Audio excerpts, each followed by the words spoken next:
Today we're going to tell you the #1 place to live in Florida according to US News. We'll give you some insights about this city as well as our viewpoint of why we think this is the #1 city to live in Florida. And the city is, drumroll please, Sarasota, Florida, of course. So #1, as you can see right here in Florida, best place to live. But when we click on the full expanded article, we'll read the whole article and kind of react and give you some more insights based on it. You'll see that it's actually not #1 in the United States, but it should be. But I mean, #5 in the United States, that's not bad at all in my opinion. Yeah, and then #11 in best places to retire, and that's in the United States. So pretty good. I would put it as #1 place. I think so too. Or definitely in the top 5 in Florida for sure. Yeah, I think so too. So yeah, what it's like to live in Sarasota, Florida. Sarasota has a distinct vibe that's different from Florida's relative coastal cities. I agree with that. With its own vibrant art scene, I think that's a big part of it. Especially you can see it in the architecture and some of the different art sculptures and pieces they have throughout the downtown area and murals. Yeah, and also the Ringling Museum is in Sarasota. It's not in the downtown area, but it's there, and it's a beautiful building. If you are ever in the area, make sure you check it out. Yeah, and they have performing arts centers, they have the opera, a whole bunch of stuff. So definitely big on that kind of thing. So it says it has a beachy atmosphere and burgeoning food culture, which the food is great. I would agree with that. Yeah. A lot of different foods to experience as well, so yes. Yeah. 100% agree. Yeah, a lot of different types and just the quality. There's a lot of really high quality foods. A lot of times, I remember my buddy Ben, he came to visit and we were like, okay, well, let's go to downtown Sarasota because he landed in the airport at Sarasota, Bradenton. And we just happened to see this Thai place. And we're like, well, let's check that out, I guess. And it was probably the best Thai we've ever had. It was definitely neck and neck with, there's one other place in Orlando that I'd put on that tier. So, I mean, it was just on a whim. So that, I mean, is a pretty good example because that's not the first time that's happened for us. Yeah, it's crazy. Just walking around trying to find a restaurant, you find one and it's good, good food, good service and everything. You can't top that. Yeah. So people who choose Sarasota as their home are generally called by its unique charm. Yeah. Again, I think it's got this kind of artsy, slightly upscale, but not too pretentious vibe. And then it's still kind of got that coastal beach vibe going. It's a little bit of a big city, but not too big city vibe. It's a really nice blend. It's not over the top with anything, and I think the downtown being so pedestrian friendly helps with that. Yeah, and with the traffic too, not being too crazy. I mean, during winter it can get a little more hectic, but it's not like a big city like Miami or Orlando. So for a lot of people, that's a happy medium, a big city, but not too big of a city that's overwhelming. Yeah, not crazy. The metro area of just over 800,000 people has a renowned opera house, so she mentioned, a number of rooftop bars, and we haven't still been to any of the rooftop bars yet. We keep it's saying, on our, book list. It's been, I mean, we've been living in the Venice area, which is just south of Sarasota for almost 4 years now, 3.5, and we still haven't got to a rooftop bar. That's kind of sad. But, and popular beach of Siesta Key, often rated the #1 beach by multiple different lists in the United States. Yes. Also, Siesta Key has a little village, which is kind of a little downtown area where you can go and just walk around. There's a lot of different restaurants, ice cream shops, donut shops, lots of different cuisines as well. There is French, more tropical kinds of foods and drinks as well. So yeah, Siesta Key Beach and Siesta Key Village, both great. And also just wanted to point out too, so it says the metro area of just over 800,000 people. So you might see that and think, wow, actually it's not a happy medium city. The 800,000 people in the metro of Sarasota, you got to take that with a grain of salt. There is kind of some separation between Sarasota and where we live, Venice, and Venice would be included in that metro, and then also Welland Park. Northport. Yeah, and even a little bit of Inglewood is in Sarasota County. I don't know if they're including that in the metro, but yeah, Northport's got a lot of people, and that's kind of rural feeling and spread out even though it is a city. And there is a lot of new construction going on in Northport. The Welland Park area, it's between Northport and Venice, so both cities, there's a lot of new construction there. So a lot of the 800,000 people are from the whole metro. Yeah, and Sarasota feels kind of separate from those. There's a little bit of a gray area, I guess you could say, kind of in the Osprey area, and they're kind of building a lot of stuff in the Palmer Ranch area and North Venice area. That's kind of bringing them together, but even then, it feels separate driving from one to the other. So just to give you some context on that. Yes, and Lakewood Ranch is between Sarasota and Bradenton. So Bradenton's also a little bit of a bigger city, and there is a lot of new construction going on in the Lakewood Ranch area. Yeah, and that's one area I would say where that can feel a little bigger because Lakewood Ranch and Bradenton and Sarasota all do kind of feel like they're kind of more of one thing. So that combination of cities is a little bit more of like a big city metro when you kind of put it together, and it does feel less separated. And Bradenton is in a different county. It's not Sarasota County. Continuing on, what makes the region special is its duality. Downtown Sarasota boasts resorts and fine dining, but strolling Siesta Key Village, which she mentioned, or St. Armand Circle, kind of similar to Siesta Key Village, but a little more upscale I would say. Really nice stuff though, lots of boutique shops, restaurants, things like that. Offers a more intimate seaside ambience. Continuing on, there was once a time when Sarasota was dismissed as a playground for retirees, which definitely that reputation is... Still carries on a little bit. Yeah, but it does feel like it's becoming a little bit younger. There's often a joke too that like your parents go to Sarasota to retire and their parents go to Venice, which is where we live. So grandparents in Venice and parents in Sarasota. But yeah, anyways, that reputation is slowly changing as more young professionals begin to make it their own.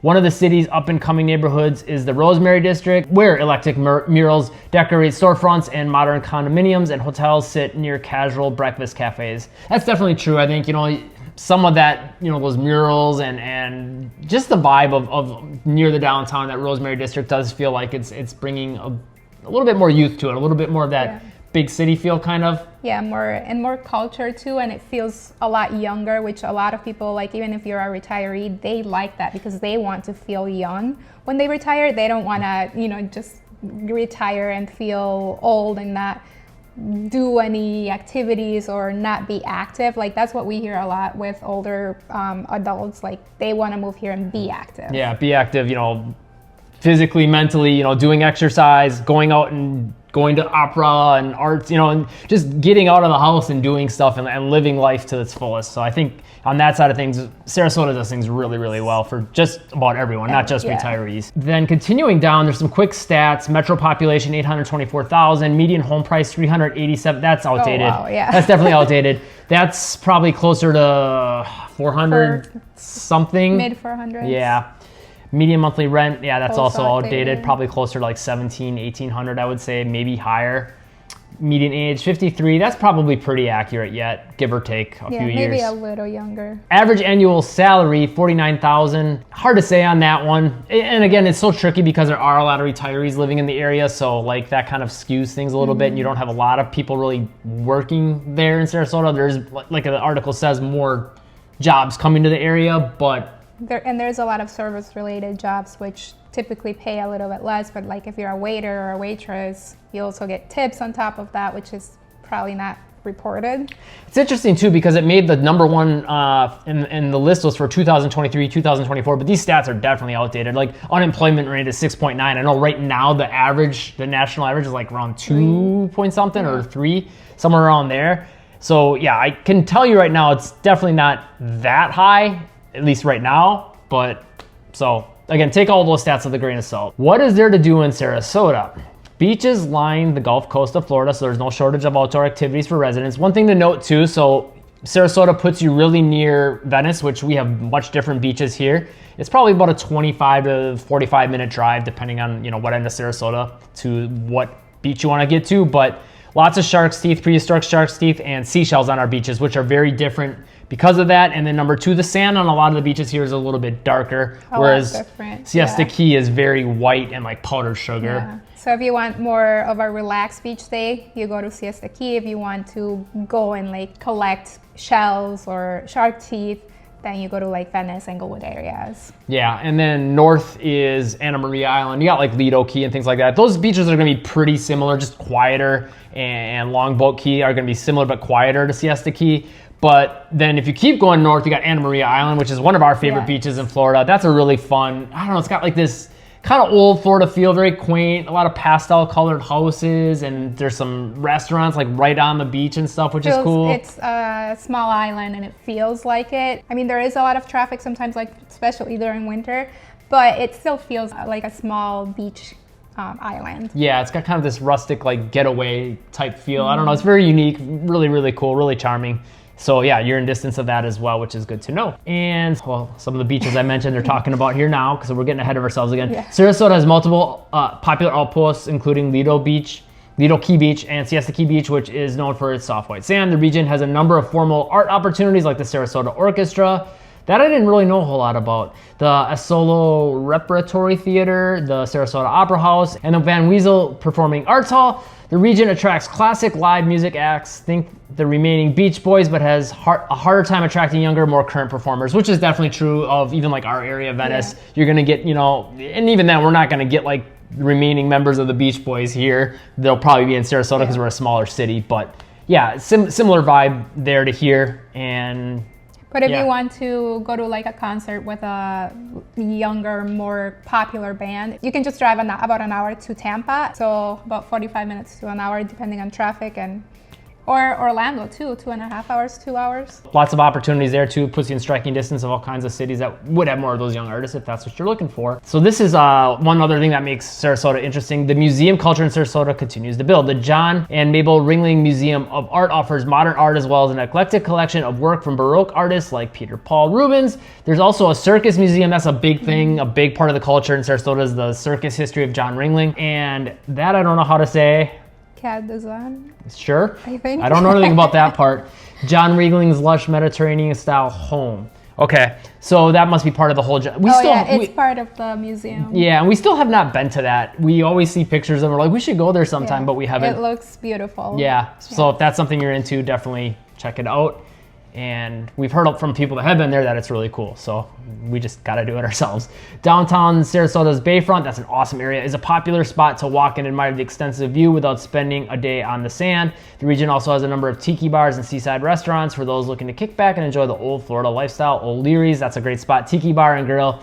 And New Pass Grill and Bait Shop are local favorites. Yeah, O'Leary's is a fun little spot. And that whole Bayfront Park area is really cool. It is, and I like that it's so close. Like, it's part of almost of the downtown, so you can walk, you know, spend the day in the downtown area and then walk to the Bayfront Park and have a drink or grab a bite to eat. And it's a really unique combination. Like, I feel like some bigger cities in the United States have like these kind of riverfront areas, you know, where you can walk and then you have the water, but the water is not going to be on par with this because you got those bayfront, like super clear turquoise waters. And then it's just cool because you got all the big boats and, you know, a few yachts and things, and then the big buildings. And at the same time, you're in this grassy area park with trees and walking trails. And then you got the tiki, like it's just all this cool stuff combined in one spot. It's very unique and very different. And you can take also like a sunset tour in that same area, which is pretty cool. We haven't done, but every time we go, we see it and we're like, we should do that. That's another we should, yeah, exactly.